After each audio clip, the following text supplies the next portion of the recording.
My name is Amelia Carter, and I was 33 years old when my mother showed up at my front door after ignoring me for almost a decade.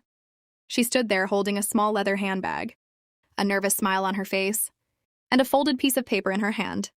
Not a letter. Not an apology. A list. 5 handwritten requests. Every single one had a dollar amount beside it. The total was $780,000. She looked at me and said the words I never expected to hear from her. Amelia, we need to talk about the family's future. The family's future. That was interesting. Because for 10 years she had acted like I was no longer part of her family. But she didn't know something. I had been keeping my own list. Not of what I wanted. Not of money. But of everything she had done. Every birthday card she returned. Every phone call she ignored.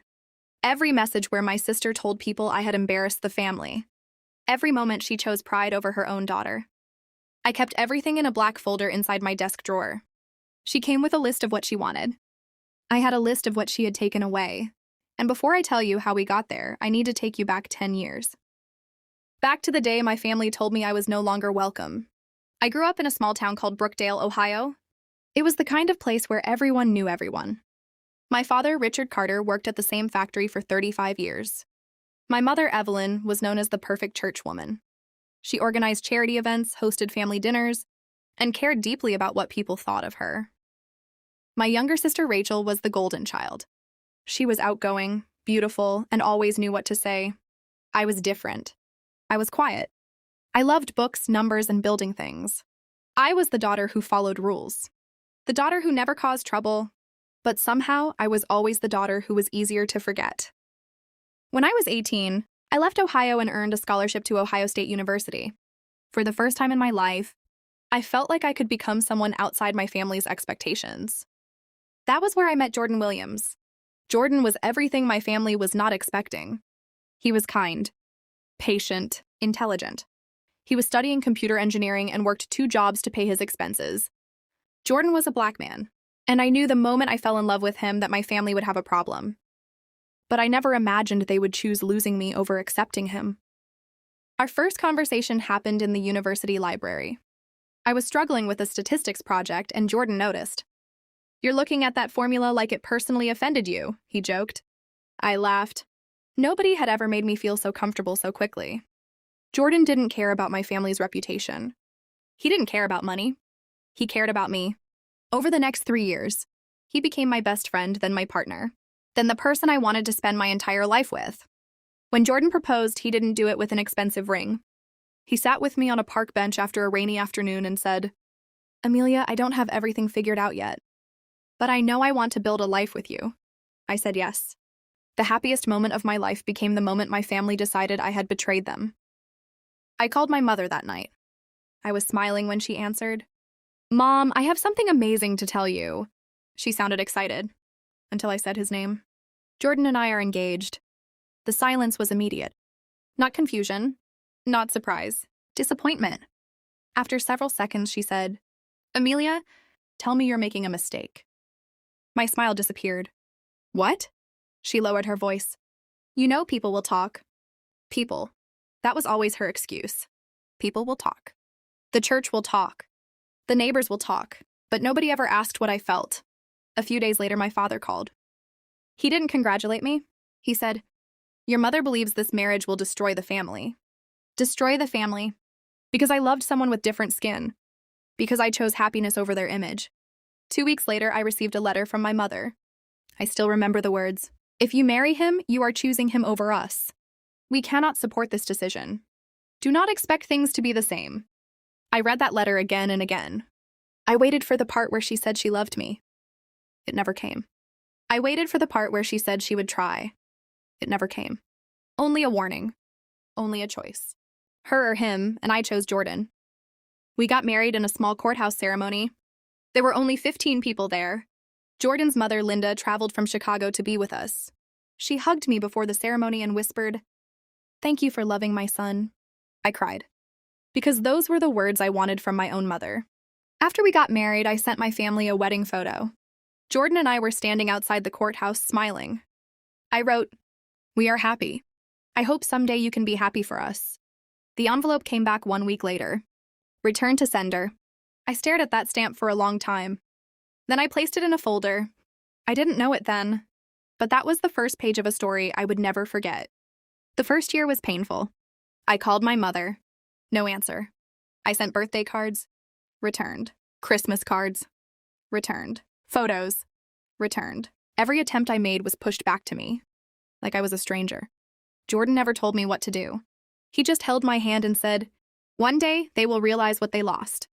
But I wasn't sure they would. Then something changed. Jordan and I started building a company. A software company that helps small businesses manage their finances. It started in our apartment. 2 laptops. A cheap desk. Late nights. Empty coffee cups. There were months when we didn't know if we would succeed. But Jordan believed in the idea, and I believed in him. Slowly, the company grew. 5 employees became 20. 20 became 100. Years passed, and the 2 people my family rejected became 2 people everyone wanted to meet. 10 years after my wedding, our company became worth hundreds of millions of dollars. Jordan appeared on business magazines. I became the company's financial director. We had a beautiful home, 2 children, a life we built without anyone's help. And then suddenly, my family remembered my phone number. My sister Rachel sent me a message. "Hey, Amelia. We miss you. We should reconnect." Reconnect. That word was interesting because you cannot reconnect something you spent 10 years cutting apart. Then my mother called. Her voice sounded different, softer, but I knew better. She didn't call when my children were born.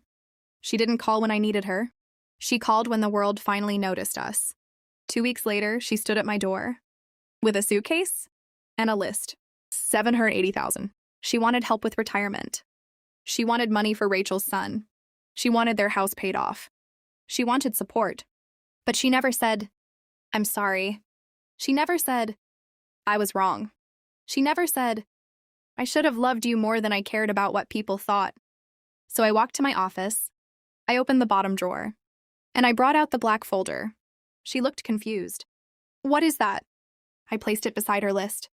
"This is my list." Her eyes moved toward the folder. Inside were 10 years of memories. Returned cards. Letters. Messages. Proof. I opened the first page. Birthday card returned October 2017. Second page. Wedding photo returned June 2018. Third page. Baby announcement returned. Her face changed because every page showed the same truth. She didn't lose me. She chose to leave me. I looked at her and said, "You came here with a list of what you want from me. But I spent 10 years keeping a list of everything you refused to give me." She looked down. For the first time, she had nothing to say. Jordan walked into the room. My husband, the man she refused to accept. The man she said would never be family. He stood beside me. Not angry. Not revengeful. Just calm. Because he knew something my mother didn't. We had already won. Not because of money. Not because of success. Because we built a family where love came first. I looked at my mother and said, "I won't give you money." She opened her mouth. I continued, "Not because I can't. Because if I do, you will think you were right to leave me until I became valuable." Silence filled the room. "If you want to know my children, if you want to be part of my life, it starts with one thing." She looked at me. "What?" I answered, "An apology. A real one. Not for money. Not because people found out. Because you hurt your daughter." My mother left that day without the money. She left with her list still folded in her hand. But for the first time in 10 years, she left knowing the truth. A few days later, my father called. He cried. He said, "I should have stood up for you." And for the first time, he apologized. I didn't forgive him immediately. Trust takes time. But I agreed to talk. Slowly, one conversation at a time. Because forgiveness does not mean forgetting. It means deciding that someone else's mistake will not control your future. Today, the black folder is still in my desk drawer. But I don't open it anymore. Because my life is no longer about what my family took away. It's about what Jordan and I built. A home. A marriage. Children who know they are loved. And a family created by choice. Because family is not always the people who share your last name. Sometimes family is the person who stands beside you when everyone else walks away. And sometimes the greatest revenge is not making someone suffer. It's proving that you were never lost without them.